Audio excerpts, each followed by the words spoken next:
ladies, let's get ourselves back on track here after all that lunch. Did you enjoy the lunch? You know, Chick-fil-A, they just know how to do it. They just do. I think we should talk to them and see if they would be interested in having our girls bake brownies for them. Okay, okay. They have to. So, we're going to play a little game. And I know you just ate lunch, and so it's not a get up, jump around kind of game. It's not one of those. But it's fun. And so I mentioned to one of the girls, I think it was Kendall, or one of them asked me what kind of game we were playing. And I said, well, we're just going to play a little game. You just use your arms. And she said, well, what it's called? And I said, it's called A Day in the Life of a Woman. And the other girls heard that, and they said, ooh. So they know what a day in the life of a woman is about. So can I get you teen girls to help make sure everyone gets a bag? Now, we have gift bags for you today, and I have to tell you how this worked out. I wanted to get a pin with the name, the theme, and the verse on it, but I just didn't have time. I've just been so busy. But if you notice, the pin that Diane Fawcett gave you has the theme on there and the Bible verse, and that's from Diane. And so the Lord worked that out. So you have another pin in your bag that's a cheap 59-cent Bic pen.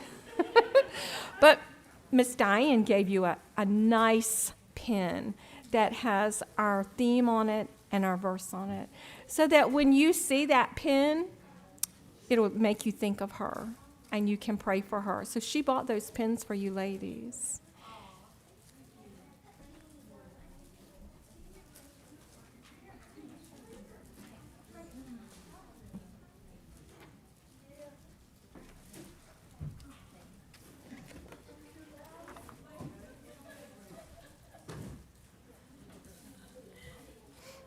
Does everyone have a bag? We need one more up at the front.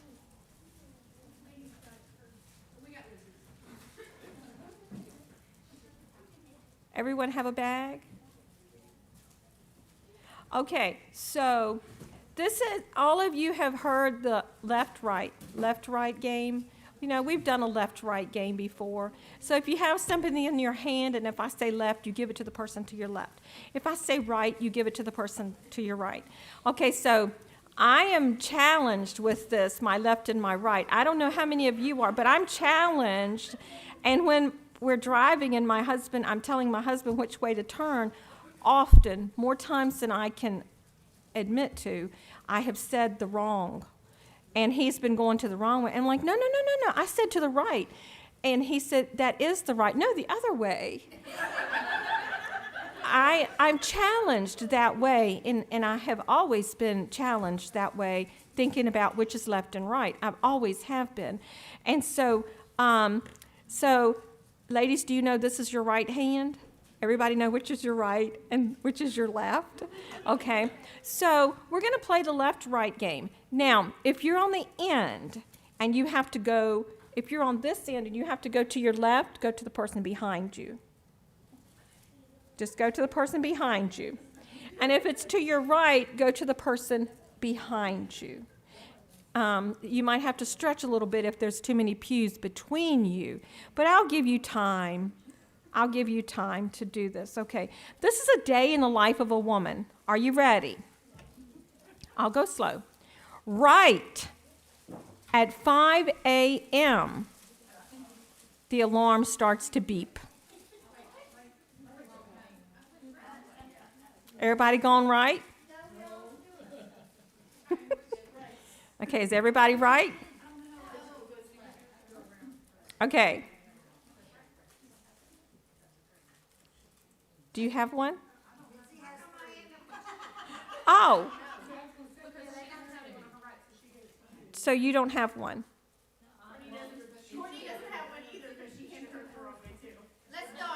Okay, everybody take theirs back. Okay, okay. Does everybody have one? Who has two? Yes, ma'am. Miss Sandra?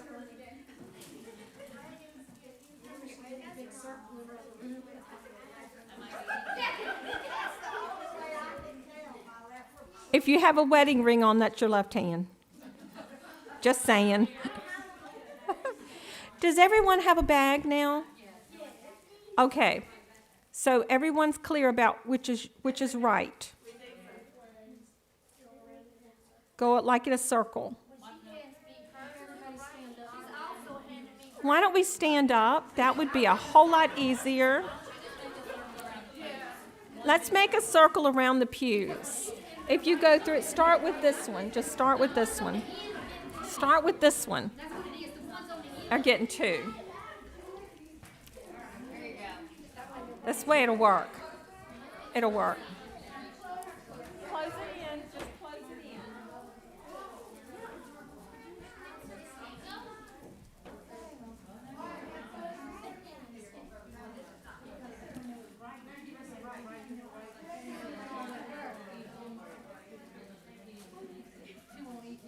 Okay, now are we good? Okay, we're good. Okay, reset. A day in the life of a woman. Right at 5 a.m., the alarm starts to beep.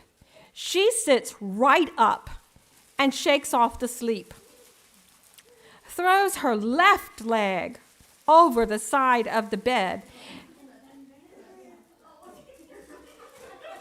and thinks of the busy day right ahead. She stands and shuffles right off to prepare, yawning as she makes her way right down the stairs. First things first, she thinks, reaching left for her cup. She grabs the coffee pot and fills her mug right up. It's breakfast time, and her tummy complains right on cue. So she munches on a leftover morsel or two. Are we all straight? Okay.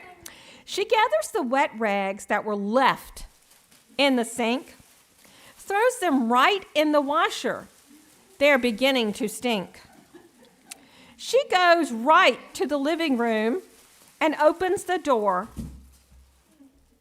carefully stepping right over the blocks that were left on the floor. The room looks like a twister cut a path right through and left a trail of destruction for her to tend to. So she goes right to work, picking up toys and stuff, stale leftover bits of unfinished cheese puff. There's a right sock neath the table, a left shoe neath the chair. Their mates must have vanished right in thin air. She gathers them right up and puts them away, knowing they'll be left out again at the end of the day. The children are stirring, running right down the stairs. They argue over a box of cereal left of cereal squares. They gobble breakfast right up and are shooed off to dress, while she cleans up the kitchen they left in a mess. Teeth are brushed and hair is combed, and a right row is made over who's right and who's wrong in a game that's been played. She breathes a sigh of relief when they've left for school. Then it's right back to work. No time to play cool. There's laundry and dishes and floor left dirty. She'll have to finish before the children come right back at 3:30. So she scrubs and she cleans till there's not left a smear. Puts the house all aright. Then what does she hear? The children are home and have left open the door. Dropped their backpacks and shoes right on her clean floor. But There's no time left for mopping or sweeping today. The children are starving and must have a snack right away. The table is left piled with napkins and cups, and she sighs as once again she cleans it right up. There's homework left to be done and dinner left to begin. Then the door opens and her husband wearily shuffles right in. She greets him right away with a kiss and a smile and tells him to sit right down and relax for a while.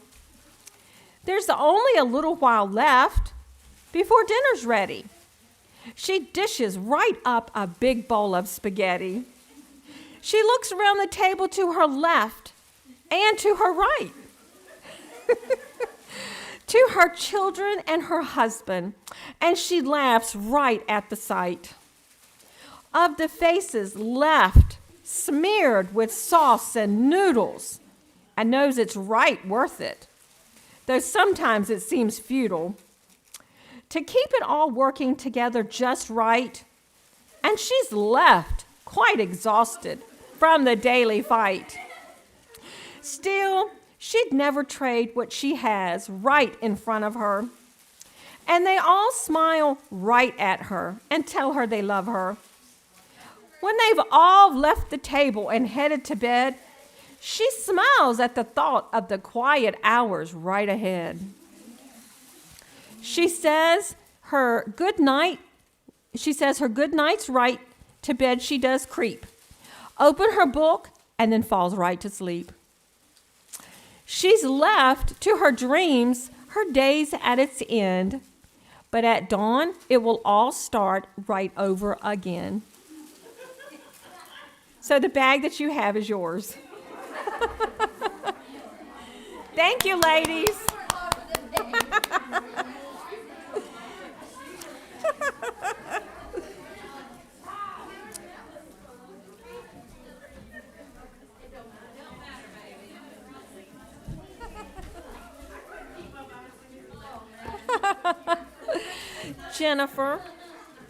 Jennifer, can we sing a song?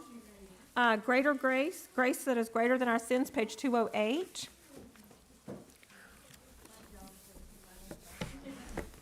We have laughed today, and laughter is good. And I know that when we're in heaven, we will be laughing. We won't be crying. We'll be laughing, and we'll be enjoying time like this. This will what'll just a small sampling of what it will be like when we're all together in heaven. It'll be wonderful. We're going to sing Grace Greater Than Our Sin. Which verses do you have on there? You have all 4? Why don't we do 3? Okay, we'll just do the first 3. Dig deep. I know you have lunch. Dig deep. Marvelous grace of our loving Lord, grace that exceeds our sin and our guilt. Yonder on Calvary's mount upward, there where the blood of the Lamb was shed. Grace, grace.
beautiful song. Okay, so we are going to have Miss Diane come and share her heart with us once again for our afternoon Bible time. You just come right on.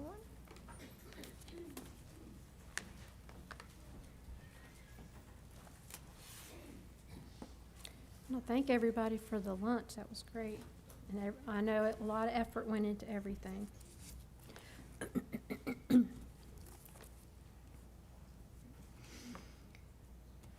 Okay, I know I'm going to repeat myself on this, but it means a lot to me. What is grace? Grace is the favor, goodwill, kindness, free, unmerited love and favor of God. I can't get over that free, unmerited love that he gives us. And again, amaze. Amaze means to confound with fear. That's what I had when I was diagnosed with cancer. And the doctor told me it was definitely cancer, that fear just washes over you to begin with. And sudden surprise, because no one in my family had cancer. I was the first one. And my surgeon said it has to start somewhere. Wonder, to astonish, arising from something extraordinary, unexpected, and unaccountable. It was very unexpected for me as well. Never in my wildest dream would have thought that I would have cancer. But most of our troubles and our trials are very unexpected, and again, we were confounded with fear because we had no idea what the unknown was going to be. And we had the sudden surprise, but God. God gave us so many things through this experience, and the wonder of it all, it's been amazing. And he gave us a bunch of different things that came unexpectedly out of it. And one of the things that God gave us was peace. It was very unexplainable. When that surgeon said that I had cancer, at first I was dumbfounded because I was like, cancer? Really? Nobody's in my family has cancer. Then I was amazed.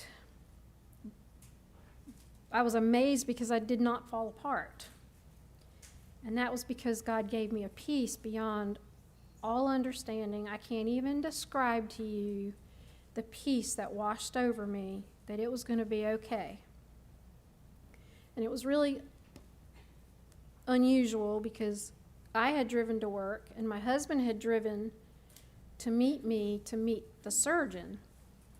And so we were in two separate cars, and we left the surgeon's office in two different cars, which I don't recommend. But I had a peace about me, and he had a peace about him. And the only thing he kept saying was, God, just show me in your word a verse. And that's where Job 1:22 came in, and he started writing it all over the house and the cars. And do you know, the other day, it's been 20 years. The other day, he opened up his wallet, and there was one of those cards. Still had it in his wallet. That peace was beyond understanding, and it was really weird that you would get such terrible news, but you were okay with it. My thing was, what do we do now? Where do we go from here? What should I do now? I can't even begin to explain the peace that God gave me about everything. I don't know if he gave you guys peace or not. Did he? No? Took a long time. It was more the fear of losing you. Right. That makes sense. God also gave us patience.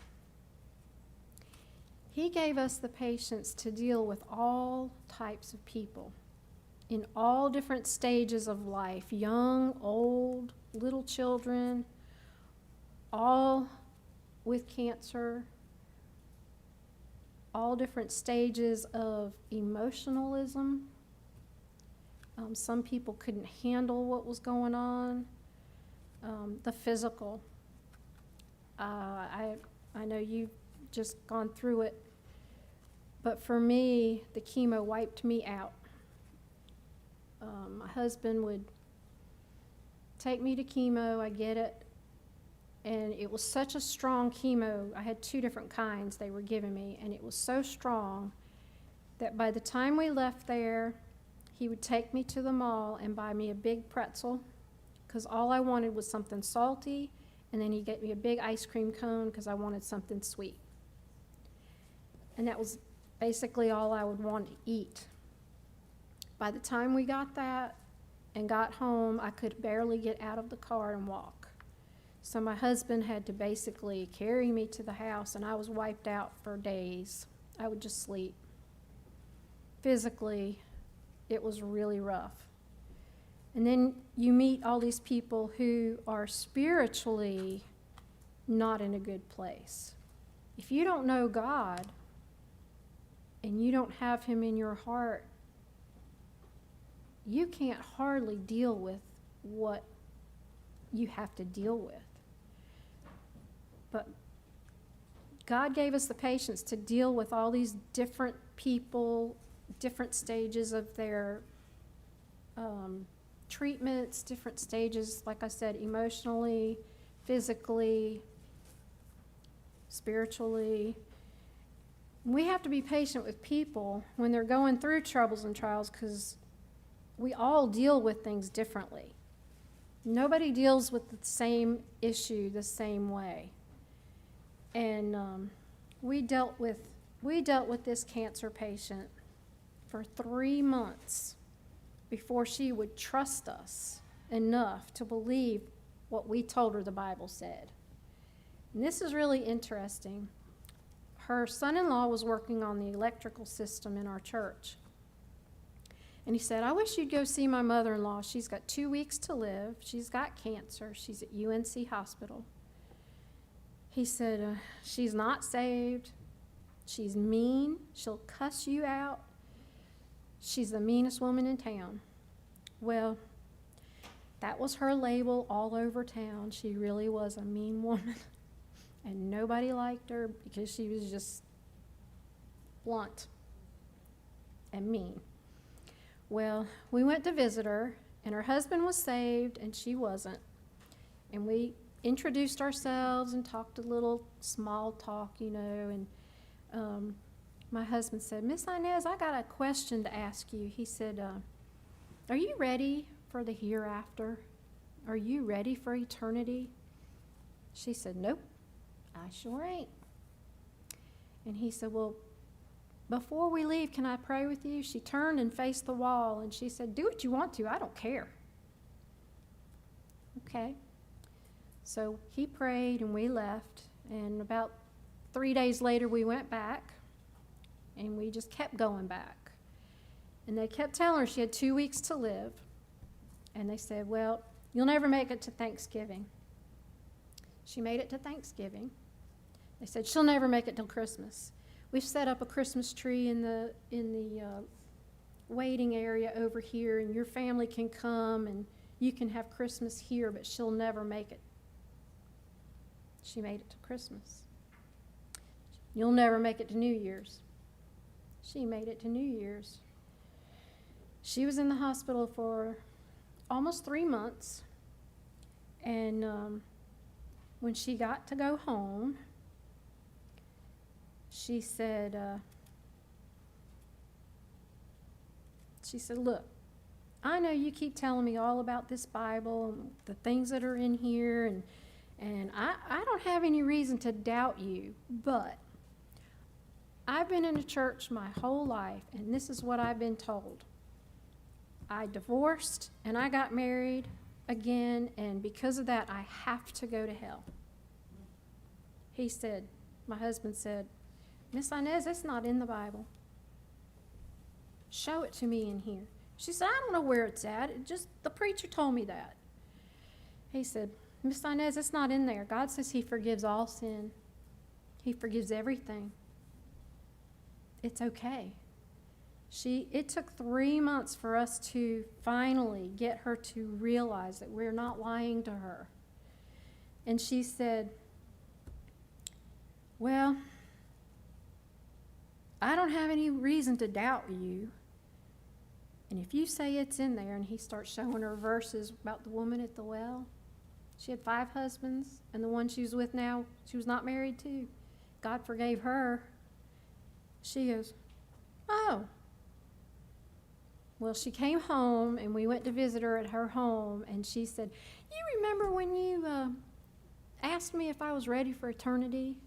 He said, yes, ma'am. She goes, I'm ready to get ready. And she patted both sides of her couch. She said, come here and tell me again. And she got saved that day. That was so exciting. So exciting. She was miserable because she was told something wrong. She was miserable, and she thought she had to go to hell. That's sad. That's why we need to read our Bible and know what it really says and not what someone tells you. You need to read it yourself. Well, again, that was but God. She did get saved, and even though her doctors had given her 2 weeks to live, she lived 10 more years. It was so exciting. She was one of our most faithful church members that we had. We would go pick her up on the bus because her husband could not see well at night, so we would just go pick him up on Wednesdays and Sunday nights. And her and her husband were great church members. They were wonderful. And I got to tell you this is so exciting. Her son-in-law was the one who told her that she had to go to hell because he was the preacher. He saw such a change in Inez Price's life. He came to our church, and I'm like, why is James here? This is strange. And he finally asked, he said, James, why are you here? He said, look, I've seen such a change in that old mean woman's life. He said, I want what she's got. I ain't got what she's got.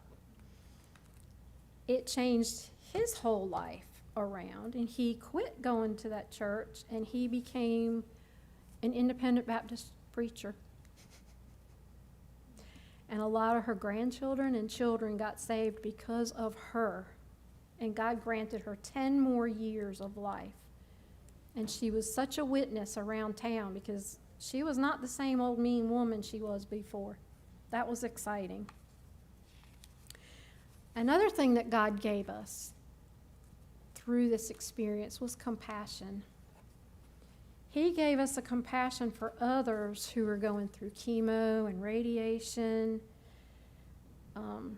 their hair falling out, the sickness from taking it, not wanting to eat, so many different things. And a compassion for the caregivers. A lot of people don't realize that the people taking care of the sick people go through a lot. I know my girls did. They struggled, especially my middle girl. She struggled, I think, the worst, don't you? And my husband said him and I had a dog named Wishbone. He was a rescue. He said me and Wishbone used to go for lots of long walks, and we used to sit and cry in the chairs because we didn't know what future was going to hold. But God was in it, and he gave us a compassion for not only the patients but the caregivers as well. Of course, they had to deal with watching their loved ones suffer, get sick, not want to eat, not want to drink. That was me. Everything tasted disgusting. Watching your hair fall out. This is a funny story. Not funny, but funny. Later, it's funny now. We're in church. I don't know if it was Sunday night or Wednesday night, and I hugged somebody. And when I stepped back, a huge chunk of my hair was on that woman's shirt. And I'm like, I'm so sorry. I'm so sorry. We went home, and I said, took out the clippers, and I said, just buzz it. just buzz it. I can't deal with it falling out on people. It's just awful. So me and my husband are in the kitchen, and we're trying to make light of it. She's in her bedroom crying. One daughter's in the other room crying. I don't remember. Was Cynthia home? She was married. Okay, so I had 2 at home, not 3. That's another thing chemo does, is you don't remember things. It kind of wipes your memory. But we're trying to make light of it, joking around and, you know, different things. And they're back there bawling in opposite ends of the house. And I'm like, I don't think this is working. We're trying to be lighthearted for them, and that it's not working. But it's funny now. It wasn't funny at the time. But all of the emotional distress that comes along with everything that goes along with going through that, both for the patient and for the caregiver, you can understand now, I can understand now exactly what they're going through. And if you've gone through something, you know what they're going through, like losing a child or losing a parent, you know, different things like that. If you've gone through it, you can better care or understand what someone else is going through. Another thing that came through this, which is really amazing, is God opened doors. He opened doors for us to share the gospel with doctors and nurses and patients and caregivers, and they wanted to know, where's this peace coming from that you guys have? We don't understand this peace that you have. So it opened doors. And not only had he not opened doors, but he also gave us boldness. We've led people to the Lord before, but we did not have that boldness that came through this experience.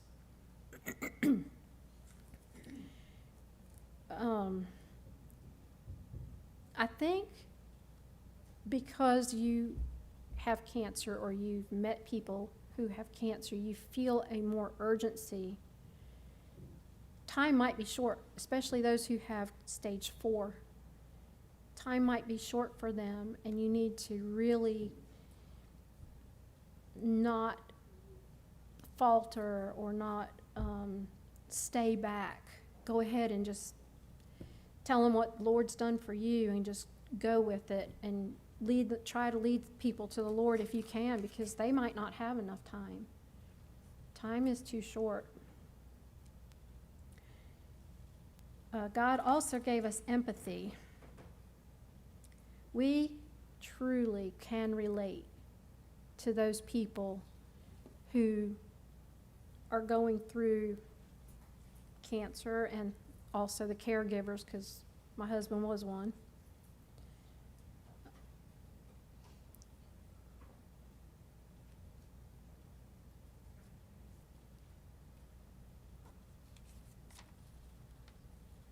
And we know how to deal with different things that they're going through, like tips about what to eat, how to eat. Certain things have to be ice cold, otherwise you just can't swallow it. Certain things have to be salty or sweet, like with me, the pretzels with all that heavy salt, and then the ice cream. Blood counts. When my blood counts were so low I could barely manage to do anything, somebody told me about Emergency, those little packets of powder, and now they have little tablets. Used to do them every day, still do, 20 years. I've been doing them every day, and keeps, not only does your body stay healthier, but it made my blood counts come up, and my oncologist said, I don't know what you're doing different, but keep doing it, because your blood counts are coming back up and they're really in good shape. And that's all we did. That's the only change we did.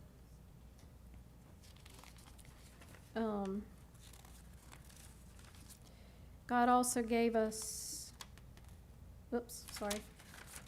God also gave us to be sensitive to the needs of others. We don't really know what others are going through. I mean,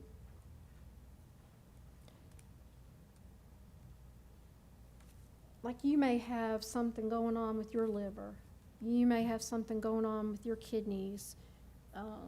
You may have something going on with your lungs. You may have financial issues. You just don't know what people are going through, because we don't always talk about things like that, you know, especially financial things or worry about different things. We have to be sensitive to people if they seem out of character, like someone who's normally jolly, and all of a sudden they're just, you know, stoic. You don't know what they're going through.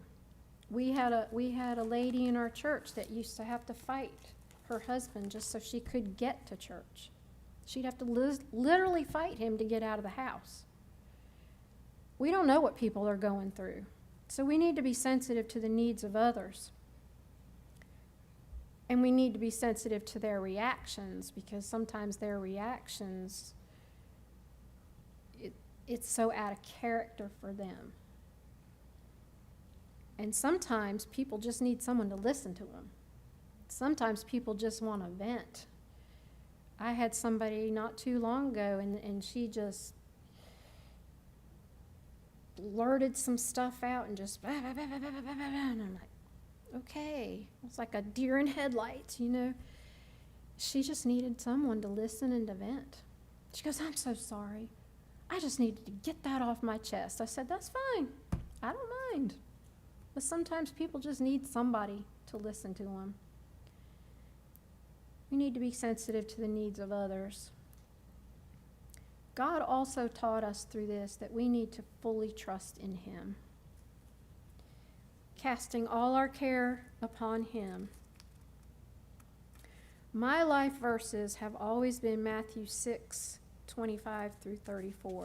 And I'm going to read those to you.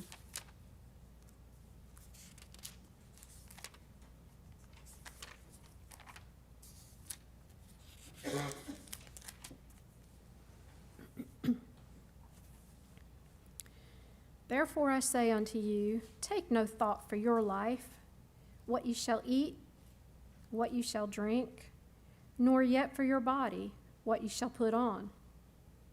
Is not the life more than meat, and the body more than raiment? Behold the fowls of the air, for they sow not, neither do they reap, nor gather into barns, yet your heavenly Father feedeth them. Are ye not much better than they? Which of you, by taking thought, can add 1 cubit to its stature? And why take ye thought for raiment? Consider the lilies of the field, how they grow. They toil not, neither do they spin.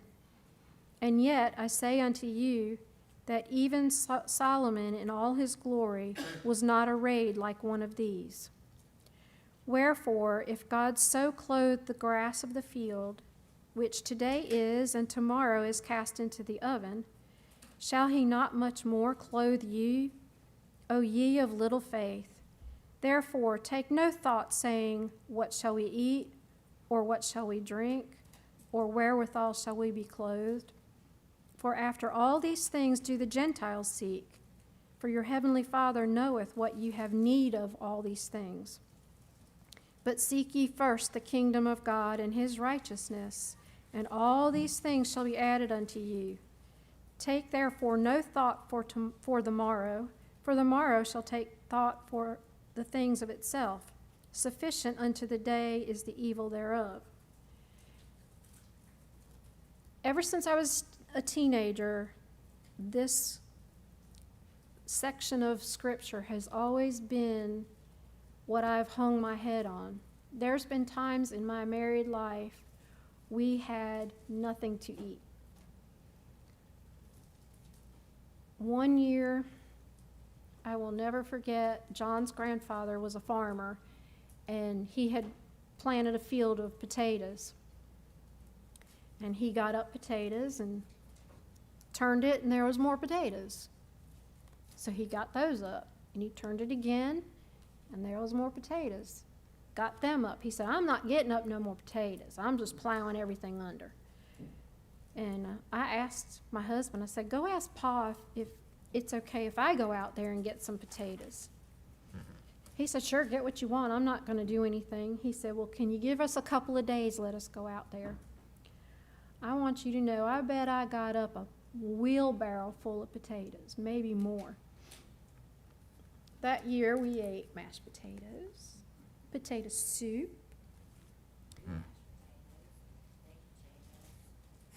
We had potatoes, everything.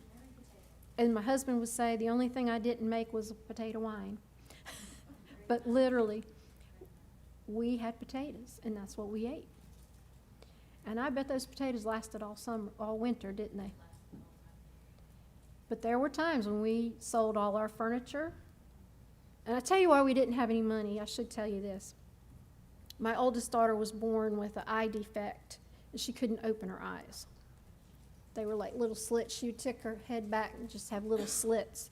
So she had a lot of medical bills, and I believe in paying my bills, and I believe in paying them on time. I'm kind of a stickler about that. I figured, you know, I made the bills, I should pay them. But we sold all our furniture one year. We sat on lawn chairs for a long time until we could get new furniture. And then that year we had all those potatoes, but I paid my medical bills for my daughter. She had 3 eye surgeries in 4 years. But God provided, and he says in his word right there, don't worry about what you're going to eat. I got this. Well, my husband comes from a long line of worriers. He's had a little trouble once we went into missions. He said, I thought I lived by faith. Not till I went into missions. Now I really know what living by faith is. You just have to learn to go with the flow and just trust. Just totally trust in him. He will provide all your needs, and he has truly done that for me and my husband. We can truly trust in the Lord to provide for our every need.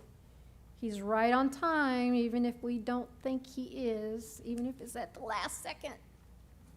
He's right on time every time. He knows what's best for us and for our family. And you know, sometimes I think he waits to answer our prayers to see how much we're going to trust him. How much faith are we going to lay at his feet? I think that's one reason why a lot of us struggle so, is we don't trust him. We don't lay everything at his feet. He knows what's best for us, and we just have to have a peace that he's going to take care of you. He's going to do it. In Job 23:10,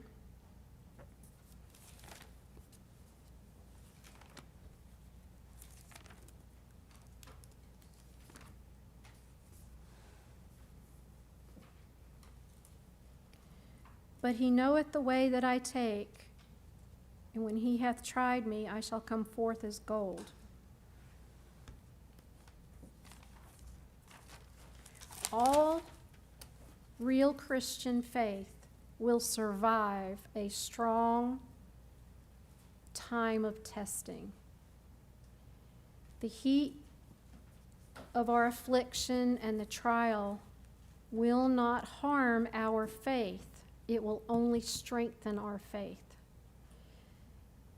When gold is refined, it is put over the fire, and the intense heat separates the gold from the dross.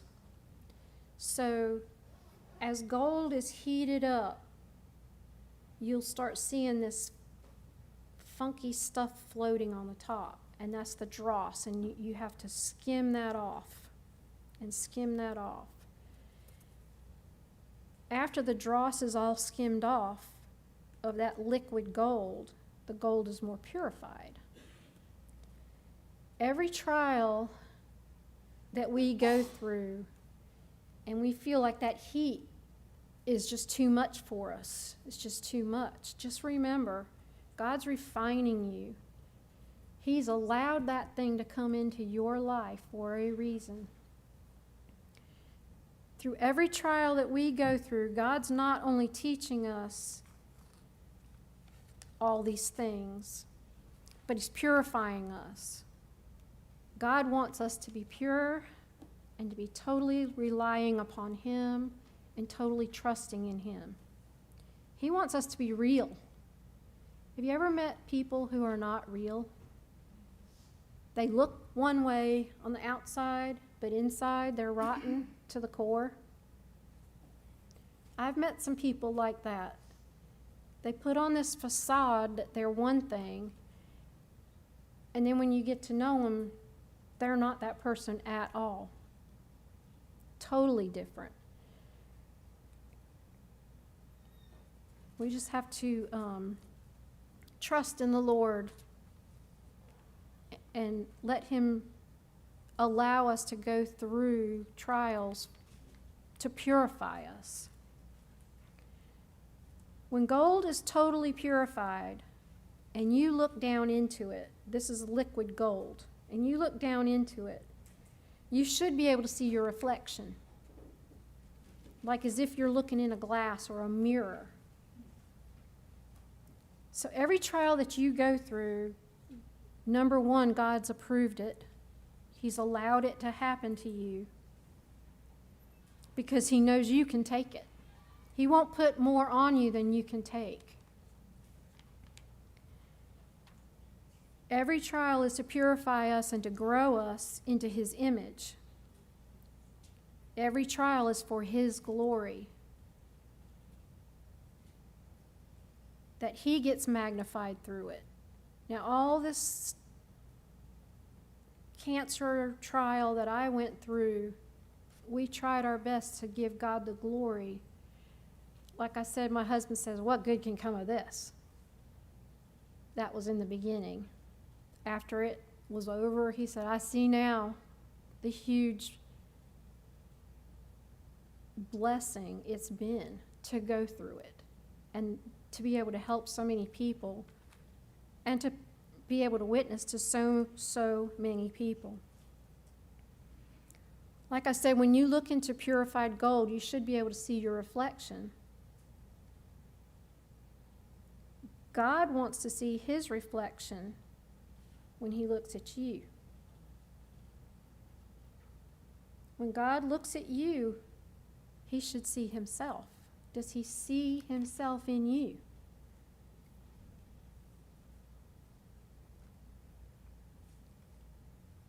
God's approved every trial because He knows you can take it. And it's to purify us, and every trial is for His glory, that He gets magnified. And we need to always remember to try to see the purpose behind everything that we have to face. How can we go through all of these trials? By God's amazing grace. That's the only way. By God's amazing grace. He gives us His favor and His goodwill, His kindness, His free, unmerited love, and His favor. It's amazing to me that He could love someone like me. As the children of Israel did, they served God, they didn't serve God. They served God, they didn't serve God. It's just like us. We have times in our lives where we're closer to God than we're not, and we're closer to God than we're not. That's normal human beings, because we are human beings. But by His amazing grace, if we keep delving into His Word and really studying it and really trying to apply it to our lives, He'll be able to look at us and see Himself in us, which is what He wants. The love He shows us and gives us is truly an amazing thing. It goes beyond our understanding, goes beyond my understanding. Placing your total faith in the Lord with every situation.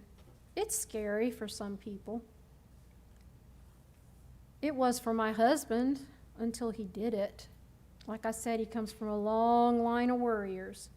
His mother, no lie, we had been married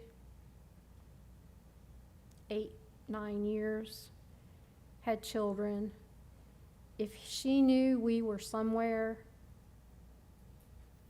out late, she would sit in her den in the chair and look out the picture window until she saw the car come in the driveway. We live right next door.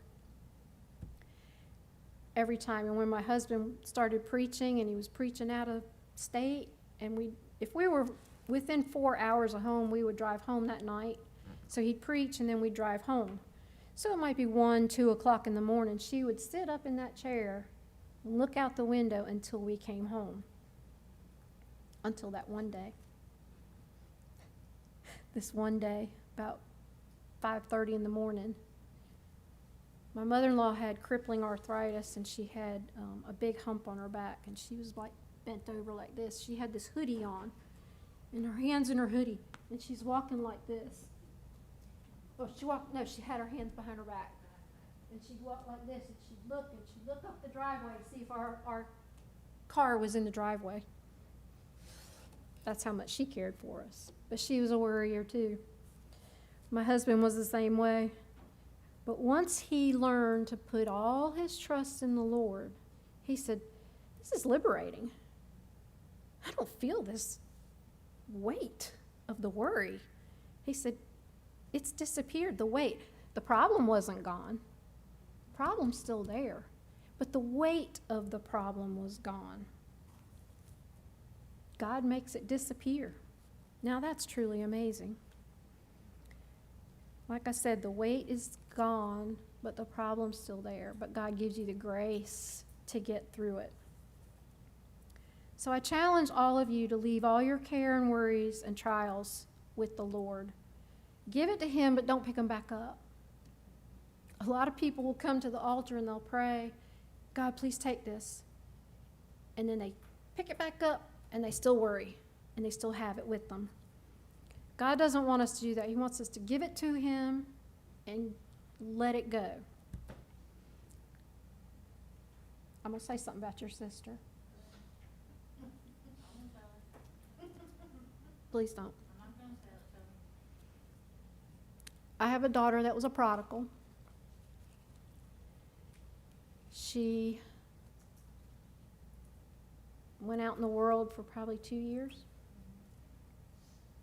Pretty bad. No, really bad. She did everything opposite of what she had ever been taught. She did things never dreamed she would do.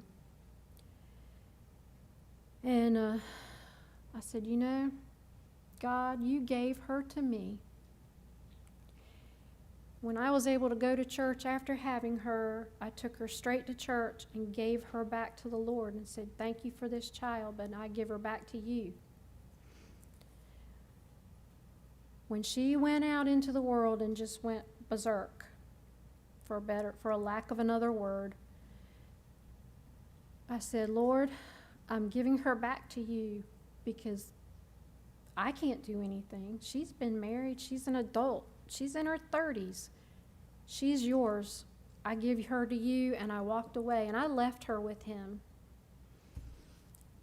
Within 2 months' time, she turned her life back around, went back to church, and started living again like she was supposed to.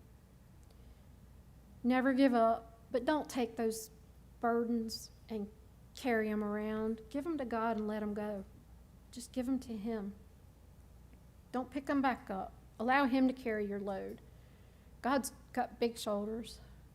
He can carry anything you've got going in your life.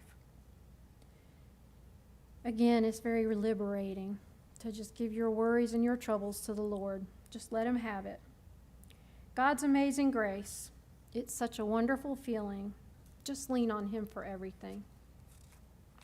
He's there for us if we just allow Him. But you've got to allow Him. Allow Him to purify you through the fires of trials and troubles. allow Him to purify you, and know that what you're going through His amazing grace, you can get through it. Thank you.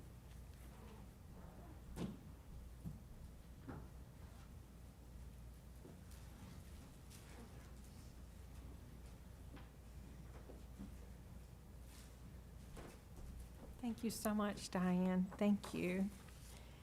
That was great thoughts that she shared with us. Very, very great thoughts. Does anyone have a comment, something that spoke to their heart you would like to share? Anyone? Something that the Lord spoke to you about through this devotion time?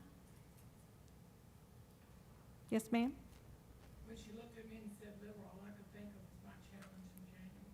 Yes. And the first visit I had, he looked at it and said, "What's the sources of the liver?" And I asked him for a time frame, he said 5 years. And we said that's not enough. That's right. That's what we said. And so, God took me back from my boss. And we went back to the club, and at stage 1. And so it was good. Yeah, but God, yeah, that's right. Anyone else, something that the Lord has done for you or something you would like to share that about how amazing that God is? God is an amazing God. He is amazing. The verse, Job 23:10, that is a powerful verse if we get a hold of it. But He knoweth the way that I take. He knows the way I take. And when He hath tried me, when He tries you, it doesn't say if, when He tries you, I shall come forth as gold. That's a powerful verse if we get a hold of it. I have something from our church for Miss Diane. We have a bag for you, and I apologize that it says "Let's Celebrate." But they were cleaning their storage, their stock out in the store, and so I had very little to celebrate. I had 2 to choose from: Let's Celebrate or Cheers. So I chose Let's Celebrate.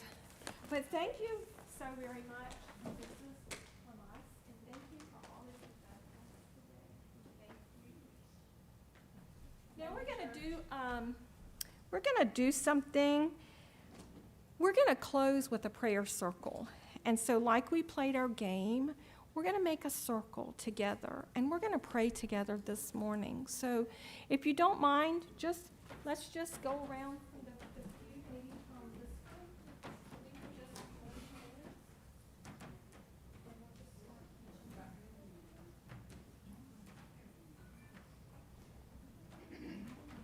I know we finished up early today, but that's a good thing. That's a good thing. You'll get home and you can do some more right and left things that we know. I'll just do the 2-step like I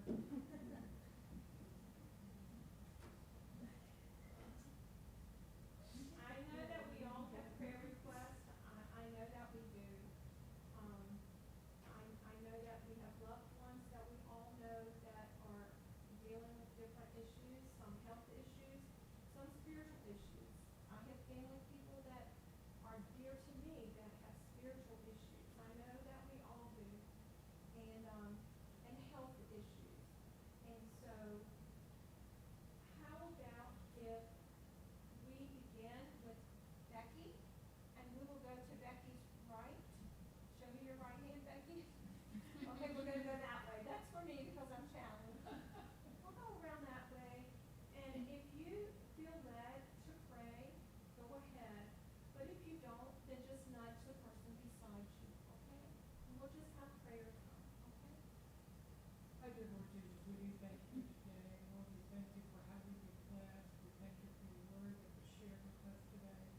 Lord, we thank you for the fellowship. We thank you for the fun. We thank you, Lord, for food and for all that you've done for us today. We ask you to continue to bless us throughout this week, Father. Allow them to speak to our hearts. So, Lord, give us the things that we need, the time that we need. And we'll just thank you and praise you for it all.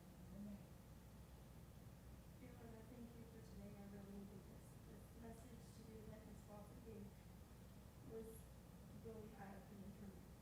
need His grace and I need Him to take the weight off of my shoulders. I just truly blessed with this church and I thank you for it. Thank you, Lord, for all those things and I'm sure we thank you for them. Lord, thank you for this day. Thank you for the people that were able to come. But Lord, we lift up the people that were not allowed to enjoy this day with us.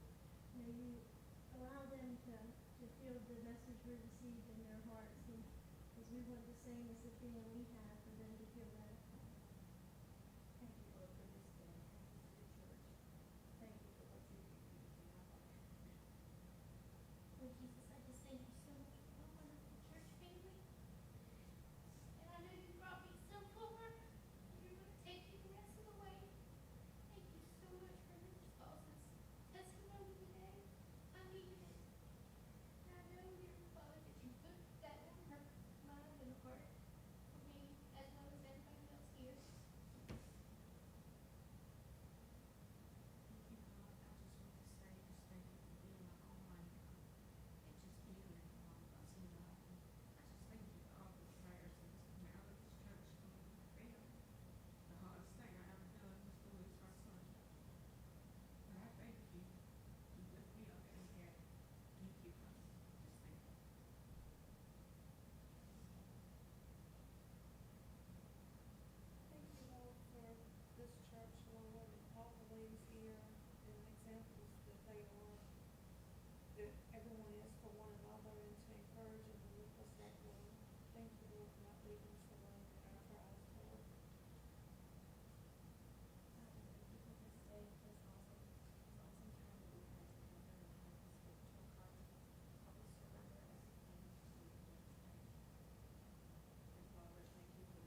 door